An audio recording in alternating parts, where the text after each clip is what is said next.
Next, proceed naman tayo sa given number 2. 2x squared minus 3x minus 5. Now, ganun lang ang gagawin natin. X squared minus 3x minus. Multiply lang uli natin yon. 2 times 5 is 10. Ito na ngayon ang pagbabago ng ating quadratic trinomial. X squared minus 3x minus 10.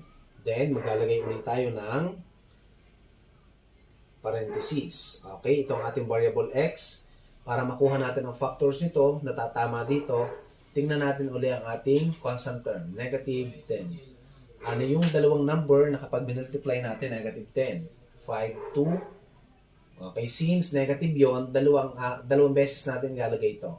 5, 2. Ang isa ay nasa negative 5, ang isa ay nasa negative 2. Then 10 times 1, 10 times 1, ang isa ay nasa negative 10, ang isa ay negative 1. Then, i-add natin para makuha natin yung gitna. Ang gitna natin dito ay negative 3. Okay, saan pupunta yun? Negative 5 plus 2 is negative 3. Yun, nakuha na agad natin. Ito ay, although nakuha na natin ang factors ng negative 10, ito na ngayon, negative 5 and positive 2. Okay, check natin din to. 5 minus 2 is 3. Negative 10 plus 1 is negative 9.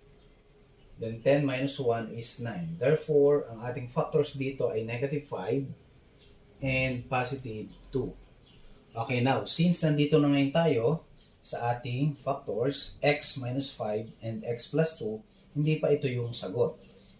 Since ang ating tinanggal kanina ay numerical coefficient which is 2, i-divide natin both sides by 2. Okay, then, anong gagawin natin? 2 times x is 2x. Bring down negative 5, and x plus 2 divided by 2 is 1.